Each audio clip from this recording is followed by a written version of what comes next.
تو اللہ تعالیٰ جل شانہ نے قیامت کے دن کی قسم کی تو ساتھ نفس لوامہ کی بھی قسم کی۔ قسم تو کوئی بھی کرے تو سننے والا متوجہ ہوتا ہے کہ یہ جو قسم کی جا رہی ہے تو یہ کسی عنوان کی اہمیت کو بیان کرنا مقصود ہے، تو پھر قسم اگر رب کرے تو پھر سمجھنے کے لیے کافی ہے کہ وہ کتنا اہم مضمون ہوگا جس پہ میرا رب ہو کے قسم کر رہا ہے۔ تو قیامت پر اللہ تعالیٰ قسم فرما رہا ہے تاکہ اس کا قسم فرمانا اہل عقل کے لیے کافی ہو کہ اس کے اس بات کے لیے اس سے بڑی کیا دلیل ہو سکتی ہے کہ میرا رب اس پہ قسم کر رہا ہے۔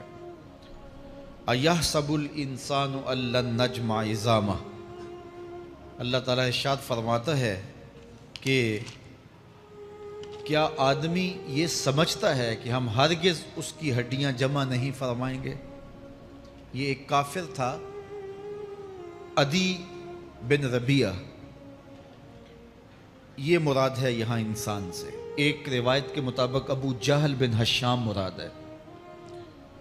تو یہ ابو جہل یا عدی بن ربیعہ یہ کہتے تھے کہ کیا ہڈیوں کو دوبارہ جوڑا جائے گا، دوبارہ ان کو جمع کیا جائے گا؟ یہ نہیں ہو سکتا، قیامت نہیں آ سکتی۔ وہ کہتے تھے یہ جہاں ہے بس ختم ہو جائے گا کام تمام، لہٰذا جو عزت پانی ہے، جو لذت حاصل کرنی ہے، جو عیش و عشرت کرنی ہے، جو کچھ کرنا ہے اسی جہان میں کر لو۔ آج کل بہت سارے لوگوں کا رویہ بھی یہی ہے کہ بس ٹھیک ہے یہ دنیا ہی سب کچھ ہے، آخرت بس ایک اعتقاد کی حد تک ذہن کے کسی گوشے میں ہے، 2 لمحوں کے لیے خیال آیا تو رک گئے، پھر اپنی وہی ڈگر کی زندگی۔ لیکن آخرت جب تیقن کی اس منزل تک پہنچ جائے پھر انسان کے اعمال کے اندر خود بخود جو ہے وہ نظم پیدا ہو جاتا ہے کہ چونکہ میں اللہ کے حضور پیش ہونا ہے اور ایک ایک عمل کا میں نے حساب دینا ہے۔ تو آخرت کے بارے میں یقین کی کمزوری انسان کو جو ہے وہ گناہوں کی دلدل میں پھنسا دیتی ہے۔ اس لیے آخرت کا یقین یہ بہت ضروری ہے تاکہ ہماری زندگی میں نظم پیدا ہو اور ہم اللہ کے حضور جھکنے والے، اس کے شکر گزار بندے، اس کی اتباع کرنے والے بنیں۔ تو اب وہ کافر کہتے تھے ابن ربیعہ یا ابو جہل کہ یہ جو ہڈیاں ہیں ان ہڈیوں کو کیسے دوبارہ زندہ کیا جائے گا۔ نضر بن حارث ایک کافر تھا، وہ کہیں سے قبرستان سے پرانی ہڈی اٹھا لایا اور وہ اتنی بوسیدہ تھی کہ ہاتھ کے لمس سے ٹوٹ ٹوٹ کے گرتی تھی، اور حضور کے پاس آ کھڑا ہوا اور آ کے کہنے لگا کہ کیا ان ہڈیوں کو دوبارہ زندہ کیا جائے گا؟ کون ہے ان کو جو دوبارہ زندہ کرے؟ اور ساتھ ہڈی توڑتا ہے اور اس کے ریزے زمین پہ گرتے ہیں۔ تو حضور علیہ السلام نے اللہ کی جانب سے اس کا جواب دیا۔ ذرا قرآن پڑھیے، سورہ یاسین کا آخری رکوع ہے، وَضَرَبَ لَنَا مَثَلًا وَنَسِیَ خَلْقَهُ قَالَ مَن يُحْیِی الْعِظَامَ وَهِیَ رَمِیمٌ۔ اب وہ باتیں کرنے لگ گیا ہے، اس کی زبان بولنے لگی ہے، اب کہاوتیں ہمارے لیے لاتا ہے، اور کیا کہتا ہے؟ مَن يُحْیِی الْعِظَامَ وَهِیَ رَمِیمٌ، ان ہڈیوں کو کون زندہ کرے گا جبکہ اتنی بوسیدہ ہو گئی ہیں؟ تو یہ نضر بن حارث حضور کے سامنے ہڈی لایا تھا اور توڑتا تھا اور کہتا تھا یہ ہڈیاں زندہ ہوں گی، ان ہڈیوں کو دوبارہ اٹھایا جائے گا جو اتنی بوسیدہ ہو گئی ہیں کہ ہاتھوں کا لمس بھی گوارا نہیں کرتی، اس کو دوبارہ زندہ کیا جائے گا؟ کون زندہ کرے گا؟ جواب سنو، قُلْ يُحْيِيهَا الَّذِي أَنشَأَهَا أَوَّلَ مَرَّةٍ، اے محبوب فرما دیجئے اب تو ہڈیاں موجود ہیں، جب ہڈیاں بھی نہیں تھیں تو جس رب نے انسان بنایا ہڈیوں کو جوڑ کے نہیں بنا سکتا؟ اب تو میٹیریل موجود ہے، جب میٹیریل بھی موجود نہیں تھا۔ هل أتى على الإنسان حين من الدهر لم يكن شيئا مذكورا، انسان پر وہ وقت بھی آیا ہے جب یہ قابل ذکر چیز ہی نہیں تھا، اس کا نقشہ نہیں تھا، اس کی صورت نہیں تھی، اس کا میٹیریل نہیں تھا، اس کا مادہ نہیں تھا، لیکن جس نے حضرت انسان بنایا پانی کی بوند سے تخلیق کیا، تو اب کیا وہ ہڈیوں کو جوڑ کر انسان نہیں بنا سکتا؟ تو یہ کفار بات کرتے تھے کہ نہیں نہیں نہیں، اتنی بوسیدہ ہڈیوں کو کیسے زندہ کیا جائے گا، یہ بات سمجھ میں نہیں آتی۔ پھر ان کے ذرے بکھر گئے، بعض انسانوں کو جانور چیڑ پھاڑ کے کھا گئے، کچھ وہ کھا گئے، کچھ ہڈیاں پڑی رہ گئیں، کچھ ان کی ہڈیاں راکھ بن کے اڑ گئیں۔ تو کیسے ہو سکتا ہے کہ ان کو دوبارہ زندہ کیا جائے، ان کے اجزاء جوڑے جائیں؟ اب یہ عدی بن ربیعہ نے بھی یہی کہا۔ اللہ ارشاد فرماتا یحسب الانسان ان لن نجمع عظامہ، یہ آدمی گمان کرتا ہے، کہتا ہے کیا ہڈیوں کو دوبارہ زندہ کیا جائے گا؟ اللہ فرماتا ہے کیوں نہیں، ہم اس بات پہ قادر ہیں کہ اس کے انگلیوں کے پور پور کو دوبارہ کھڑا کر دیں، اور اس کے اجزاء جو بکھرے ہوئے ہیں ان کو ہم اکٹھا کر کے دوبارہ ان کو جوڑ دیں، ہمارے لیے کوئی مشکل نہیں ہے۔ لیکن یہ اس کا خیال ہے کہ ہڈیوں کو کیسے جوڑا جائے گا۔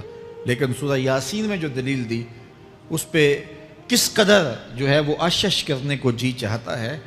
فرمایا کہ قل یحییھا الذی انشأھا اول مرہ، یہ کہتے ہیں یہ ہڈیاں کون جوڑے گا؟ کہا جب ہڈیاں بھی نہیں تھی، جس نے ہڈیاں بنائی اس کے لیے جوڑنا کیا مشکل ہے؟ تو یہ عجیب تم نے بات کی۔ تو اللہ تعالیٰ جل شانہ قیامت کے دن ہمارے وجود دوبارہ اٹھائے گا اور اپنے حضور بندوں کو کھڑا کرے گا اور ان سے سوال پوچھے گا۔ یہ نہیں ہے کہ جو مرضی کرتے گئے، ایک آدمی نے ظلم کیا، جبر کیا، زیادتیاں کی، لوگوں کا حق لوٹا، لوگوں کا مال غصب کیا، عزتیں پامال کی، اور اتنا مؤثر تھا کہ عدالتیں وہ خرید لیتا تھا، کچہریاں وہ خرید لیتا تھا، پولیس وہ خرید لیتا تھا، کوئی سے پوچھنے والا نہیں تھا، اس کی بات چلتی تھی، اس کا فون چلتا تھا، اس کا رکا چلتا تھا، عیش و عشرت کی زندگی گزاری اور مر گیا، ہزاروں کے حق غصب کر کے، ہزاروں کا مال ہڑپ کر کے، لوگوں کی آبروئیں لوٹ کے مر گیا اور قبر میں چلا گیا، بس قصہ ختم۔ اب نہ وہ اٹھے گا نہ اس سے حساب لیا جائے گا، تو پھر انصاف کہاں گیا؟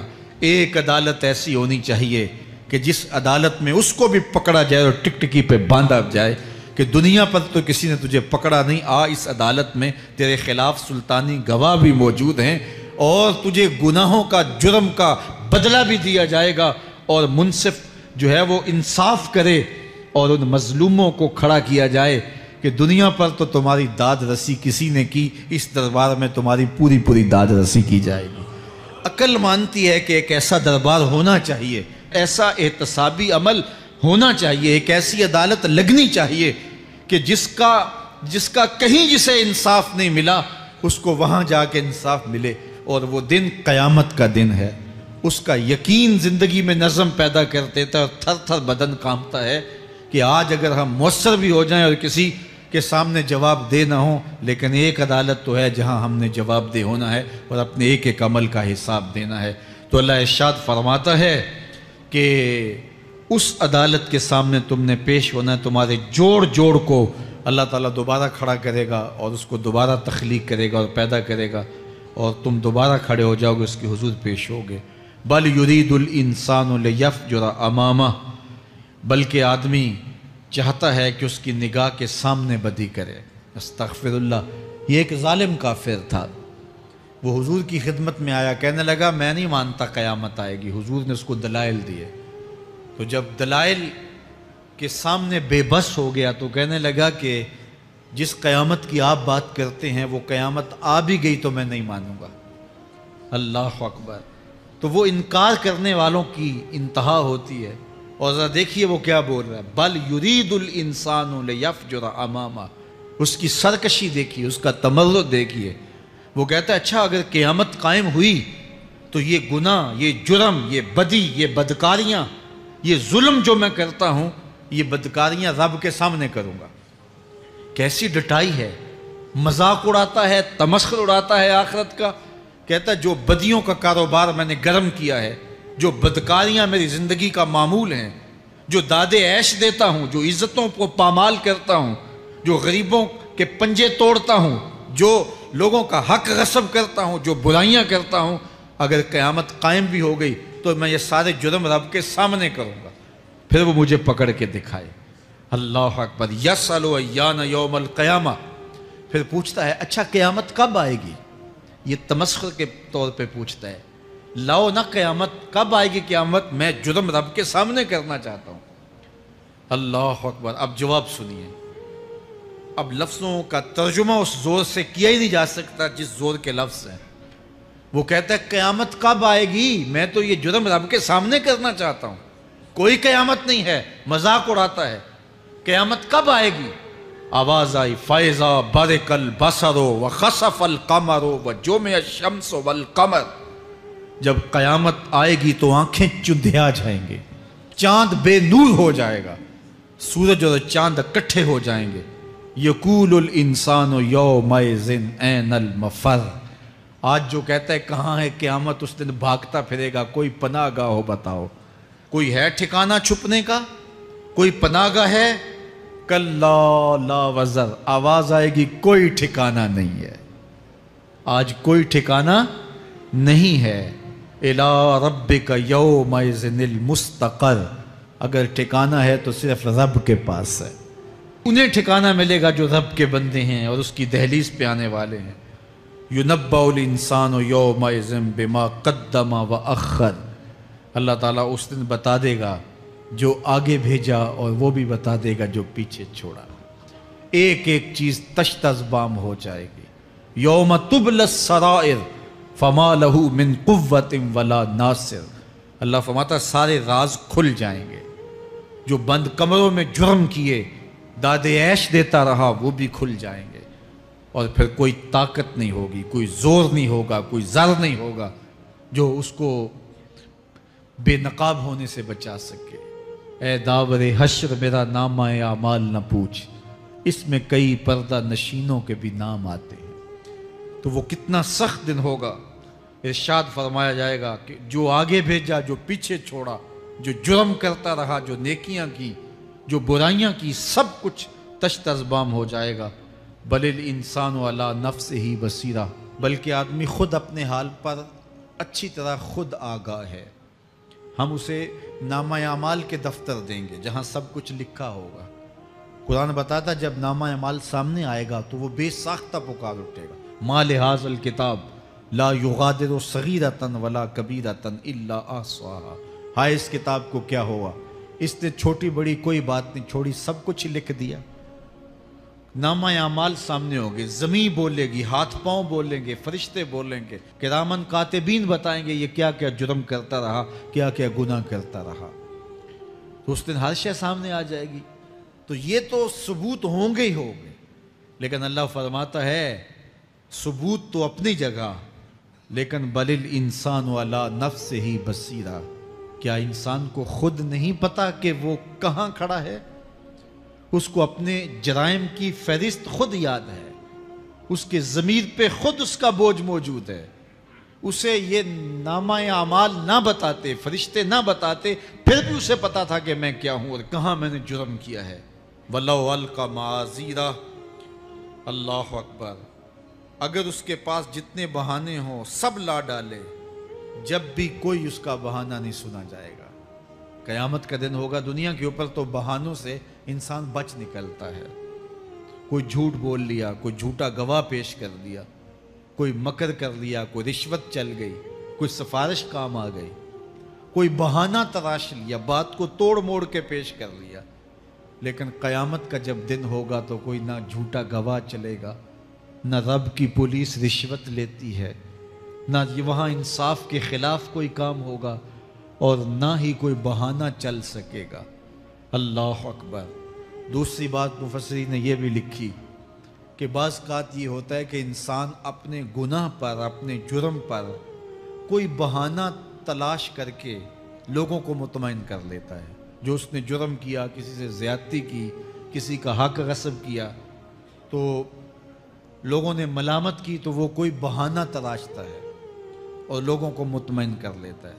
بعض اوقات لاجواب کر دیتا ہے، بعض اوقات مطمئن بھی کر لیتا ہے۔ وہ لوگوں کو تو مطمئن کر لیتا ہے لیکن وہ خود مطمئن نہیں ہو سکتا۔ جس نے جرم کیا ہوتا ہے، جرم اس کو اندر سے ڈستا رہتا ہے، اس کا ضمیر اس کو ٹھوکریں مارتا رہتا ہے، اندر کی بے چینی اسے تنگ کرتی رہتی ہے، اگرچہ وہ دلائل سے، مکر و فریب سے باتوں کو توڑ موڑ کے عذر کر لیتا ہے، کوئی بہانہ بنا لیتا ہے، لیکن اس کے باوجود اس کے اندر کوئی چین، اندر کوئی اطمینان نہیں ہوتا۔ اللہ اکبر! تو مجرم بے چین رہتا ہے۔ آج ہماری بے چینیوں کا ایک سبب ہمارا مالک کی دہلیز سے منہ موڑنا اور بہت سارے دیدہ نادیدہ گناہوں کا ارتکاب کرنا ہے۔ جب ہم سے سستیاں ہو جاتی ہیں، کوتاہیاں ہو جاتی ہیں، تو وہ گناہ ہمارا پیچھا نہیں چھوڑتے اور ہمیں بے چین اور مضطرب رکھتے ہیں۔ تو بعض اوقات جو ہے وہ ہم کہتے ہیں کہ پتہ نہیں بے چینی کیا ہے۔ بے چینی گناہوں کی ہے۔ گناہ طبیعت میں بے چینی پیدا کر دیتا ہے، سکون نہیں آنے دیتا۔ اطمینان کی دولت چھن جاتی ہے جب کوئی شخص گناہ کرتا ہے، اور یہ لازمی نہیں ہے کہ وہ کسی کا حق غصب کرے، اس نے کسی کی عزت ہی پامال کی ہو، اس نے کسی کی آبرو پہ حملہ کیا ہو۔ اگر نماز چھوڑی ہے تو بے چینی یہ بھی کم نہیں ہے، یہ رب کی نافرمانی ہے۔ اگر اس کی نظر بھٹکی ہے تو یہ بھی کم بے چینی نہیں دیتی۔ اگر اس کا خیال بہکا ہے، اس نے زبان سے کسی کو دکھ دیا ہے، اس نے کسی کے لیے سب و شتم کا انداز اختیار کیا ہے، گالی گلوچ کا رنگ اختیار کیا ہے، تو پھر کیا ہوا کہ یہ بے چینی اندر کو توڑتی رہتی ہے۔ انسان چلتا پھرتا ہے لیکن اسے طمانیت نہیں ملتی، اسے سکون نہیں ملتا۔ سکون کب ملے گا؟ سکون تب ملتا ہے جب کسی سے زیادتی کی ہو تو اس سے جا کے معافی مانگ لی جائے، اور اس لجاجت کے ساتھ معافی مانگی جائے کہ وہ مجبور ہو جائے معاف کرنے پہ، تو پھر اندر طمانیت اتر جاتی ہے۔ اگر رب کی نافرمانیاں کی ہیں تو لیلۃ القدر کے دامن میں اس سے معافی مانگ لو، اتنی لجاجت سے معافی مانگو، اس قدر رو کے معافی مانگو، ترلے منت پہ اتر آؤ، ہاتھ جوڑو، آنسو بہاؤ، چیخو، چلاؤ، رو، اس کی دہلیز سے لپٹ جاؤ، اس سے اپنے گناہوں کی معذرت کرو۔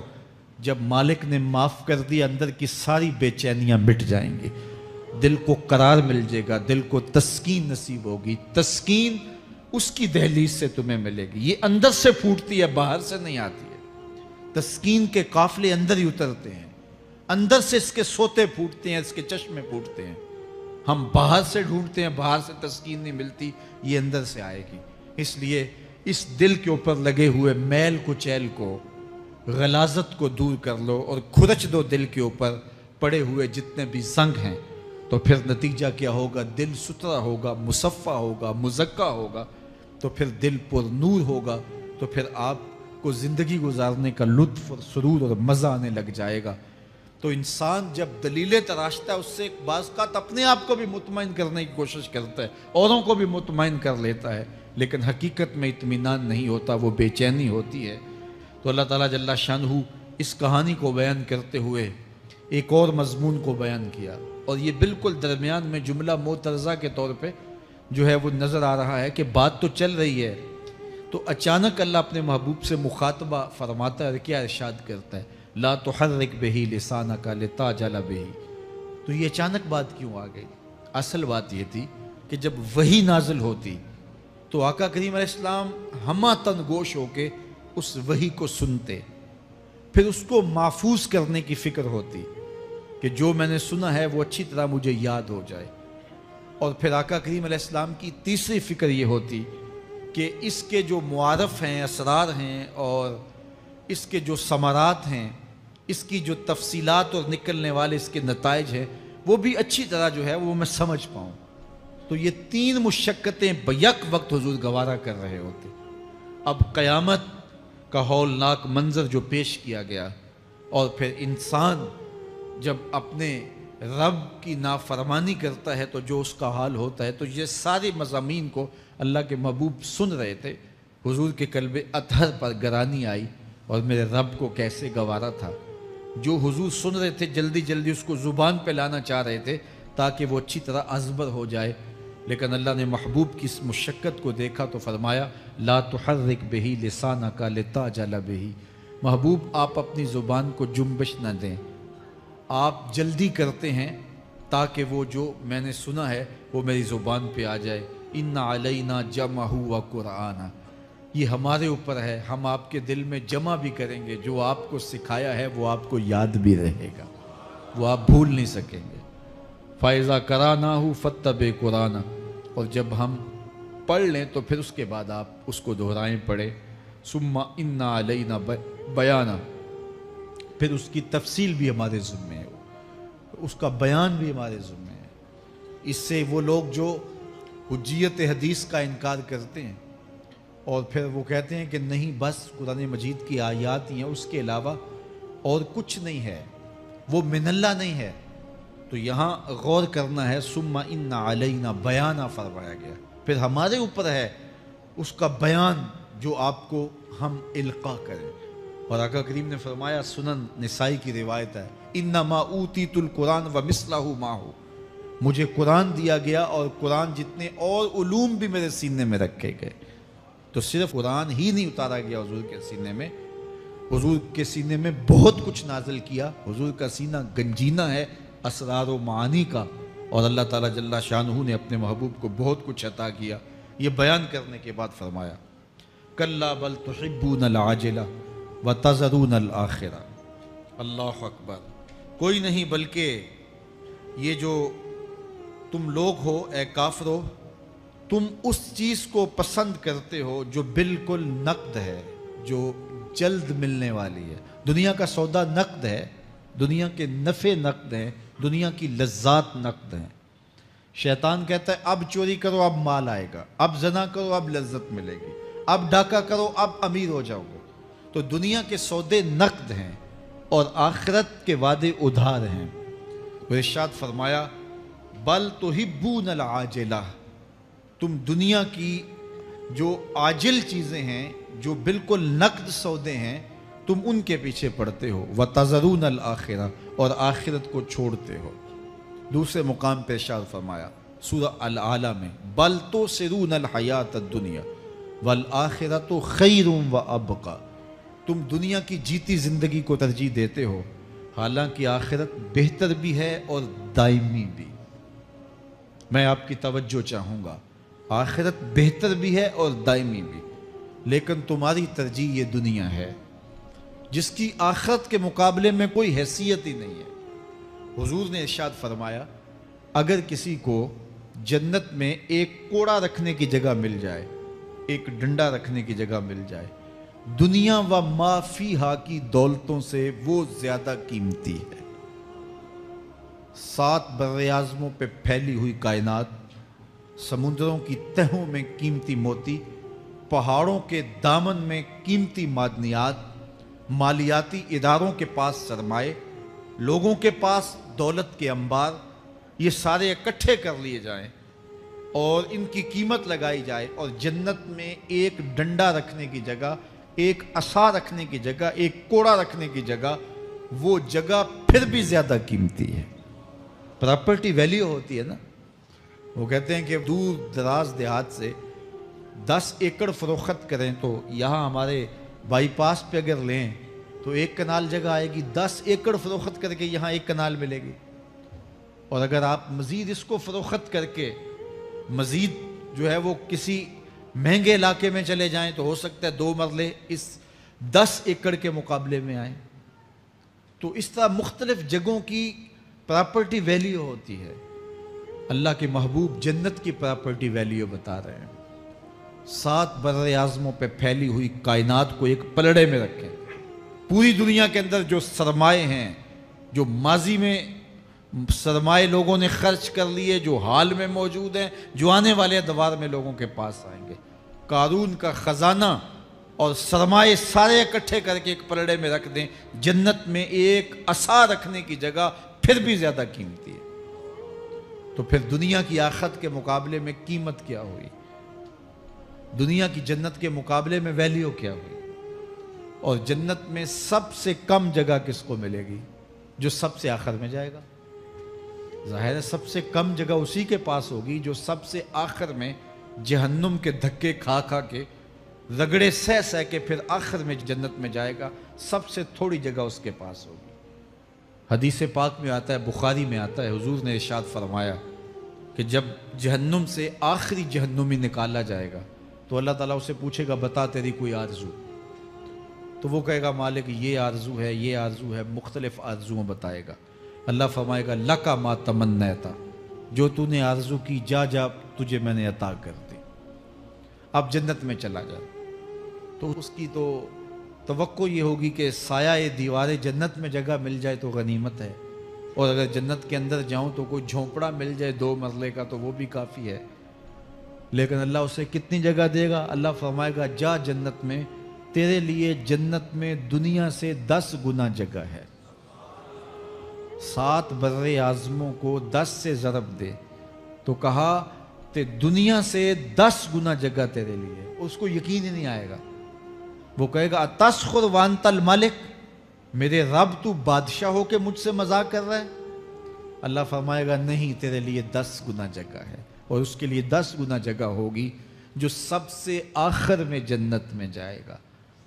میں آپ کی توجہ چاہوں گا، جو آخری جنتی ہے اس کے پاس کتنی جگہ ہوگی، کتنی پراپرٹی ہوگی؟ آج تو 2 10 20 50 مربع کسی کے پاس ہوں تو وہ اتراتا ہوا چلتا ہے کہ میں اتنا بڑا ذمہ دار ہوں۔ جنت میں آخری جنتی کی جگہ کتنی ہوگی؟ دنیا سے 10 گنا جگہ۔ تو داتا گنج بخش علی حجویری کی جاگیروں کا عالم کیا ہوگا؟ بابا فرید الدین گنج شکر کی جاگیروں کا عالم کیا ہوگا؟ پھر اصحاب رسول کی جاگیروں کا عالم کیا ہوگا؟ قیمتی کتنی جگہ کہ ایک ڈنڈا رکھنے کی جگہ مل جائے، دنیا و ما فیہا سے وہ قیمتی، اور وہ قیمتی جگہ دنیا سے 10 گنا جگہ اس کو دی جائے گی جو سب سے آخر میں جائے گا۔ تو مجھے بتائیے اس سے بڑا بے وقوف کوئی ہے جو آخرت کو برباد کر کے دنیا کا سودا کرتا ہے؟ بل توسرون الحیات الدنیا والآخرۃ خیر و ابقا، کہا آخرت بہتر بھی ہے اور دائمی بھی ہے، نہ ختم ہونے والی زندگی ہے۔ تو یہاں بھی ارشاد فرمایا کلا بل تحبون العاجلہ وتذرون الآخرہ، تم نقد کے پیچھے دوڑتے ہو، آخرت جو ادھار ہے اس کی پرواہ نہیں کرتے ہو۔ یہ نقد تمہیں مل بھی جائے، پہلی تو بات ہے ملتی نہیں ہے، دنیا تمہارے آگے بھاگتی ہے اور تم پیچھے بھاگ رہے ہو۔ کچھ حصہ تمہیں مل بھی گیا تو وہ کتنے سالوں کے لیے؟ 60 سال 70 سال، یہ تو بڑی لمبی زندگی ہے۔ ہمارے ہاں 45 سال ایوریج نکالی گئی ہے۔ 60 سال بھی کوئی جی لے، 70 سال بھی کوئی جی لے، کیا حیثیت ہے آخرت کے مقابلے میں؟ آخرت کا ایک دن یوم حشر قرآن بتاتا ہے 50,000 سال کا ہوگا۔ 50 سال کا نہیں، 50-100 سال کا نہیں، 50,000 سال کا ایک دن۔ پھر اس کے بعد نا ختم ہونے والی زندگی، مینڈے کی شکل میں موت کو بھی ذبح کر دیا جائے گا، موت کو بھی موت آ گئی، اب موت نہیں ہے، نا ختم ہونے والی زندگی۔ اور جو جنت میں چلا گیا سب سے آخر میں جانے والے کی یہ جائیدادیں۔ تو اصل زندگی تو آخرت کی زندگی ہے۔ کلا بل تحبون العاجلہ وتذرون الآخرہ، یہ تو ایک سودا ہے۔ اب اللہ تعالیٰ ایک اور چیز بتا رہا ہے، ذرا غور کیجئے۔ دنیا کی محبت دل میں ایسی پیدا ہو گئی کہ ہمیں سال کے بعد ماہ سیام میں مسجد میں آنا نصیب ہوتا ہے، اور ہم اپنی ہی دنیا میں مگن ہیں کہ یہی دنیا سب کچھ ہے۔ یہ کائنات بھی دیکھو، میرا رب بیان کر رہا ہے وجوہ یومئذ ناظرہ الی ربہا ناظرہ۔ وہ دن جب آئے گا تو جب بندے اس کے حضور حاضر ہوں گے جنہوں نے اپنی زندگی حزم و احتیاط سے گزاری ہوگی، رب کی اتباع میں، فرما برداری میں، اس کے حکموں کو پورے کرتے بسر کی ہوگی، پھر ان کو صلہ کیا ہوگا؟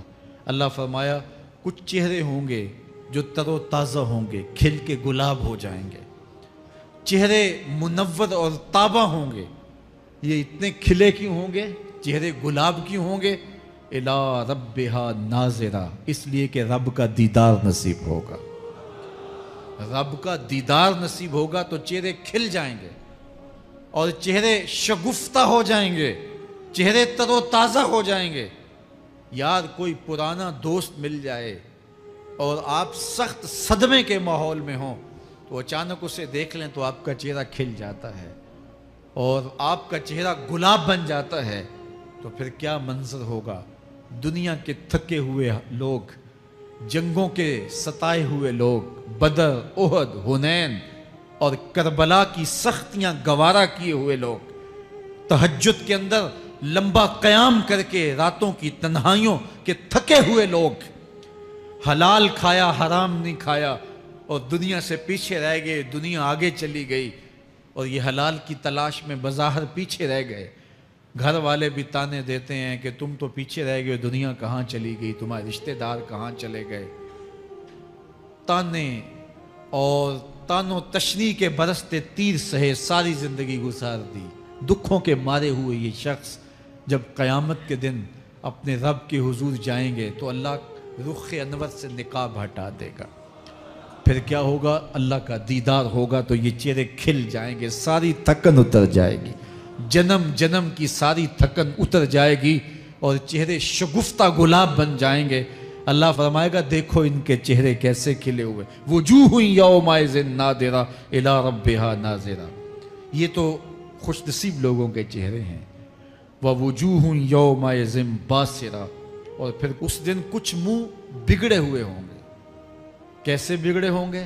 پاؤں میں درد ہو تو چہرے پر بگاڑ ہوتا ہے، پیٹ میں درد ہو تو چہرہ اچھا دکھائی نہیں دیتا، کان میں درد ہو، آنکھ میں درد ہو، سر میں درد ہو تو چہرہ بگڑ جاتا ہے۔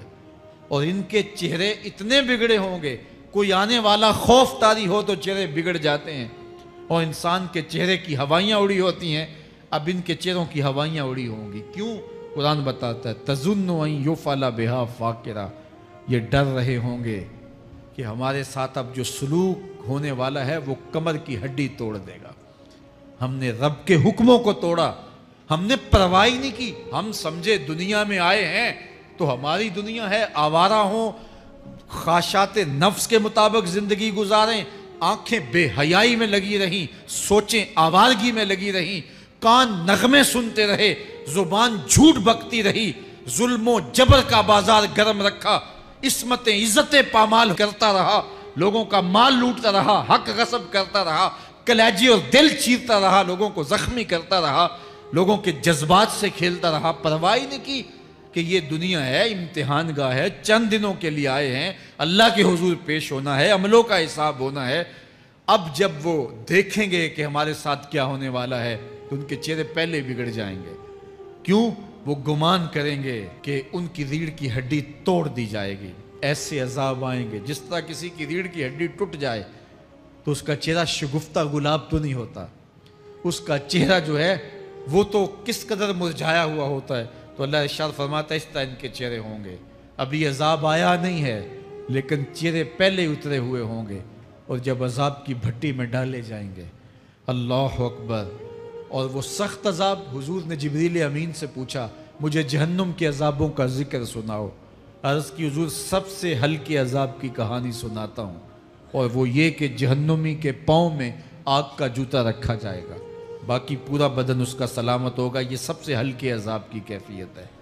اب پاؤں میں آگ کا جوتا ہوگا، حدت، گرمی، شدت اتنی ہوگی کہ دماغ پگھل کے ناک اور کانوں کے راستے سے باہر آ جائے گا۔ پاؤں میں رکھے ہوئے جوتے کی گرمی دماغ کو ایسے چڑھے گی کہ وہ پگھل جائے گا اور ناک اور کانوں کے راستے سے باہر آ جائے گا۔ تو اللہ کے عذاب کے خوف سے چہرے بگڑ جائیں گے، حالت سلامت نہیں رہے گی۔ یہ بات ذہن میں رکھیں کہ اللہ جس کو جہنم میں ڈالے گا اس کو اس صورت میں نہیں ڈالے گا، یہ محمدی صورت ہے، یہ شکل اس کی چھین لی جائے گی اور اس کی شکل بڑی کر دی جائے گی۔ اس کا ایک ایک دانت احد پہاڑ جتنا ہوگا۔ احد پہاڑ کا پھیلاؤ 15 کلومیٹر پہ ہے، 15 کلومیٹر کا ایک دانت اور 32 دانت کتنے ہوں گے تو منہ کتنا بڑا ہوگا۔ اس کو اتنا بڑا اس لیے کیا جائے گا تاکہ وہ عذاب کی تکلیف زیادہ سہے۔ 70 گز موٹی کھال ہوگی اور کھال جل جائے گی تو اللہ قرآن میں فرماتا ہے ہم نئی کھال دے دیں گے تاکہ عذاب کی تکلیف اس کو گوارا کرنی پڑے۔ پھر چیخے گا، چلائے گا، ہائے مجھے پانی دو، پانی دو، پیاس کی شدت ہے۔ 70 سال تک تو اس کی کوئی آواز ہی نہیں سنے گا۔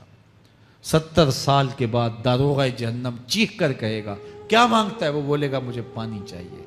کہا جائے گا تو بے بھی ملتا ہے پانی۔ پھر داروغہ جہنم اسے پانی دے گا،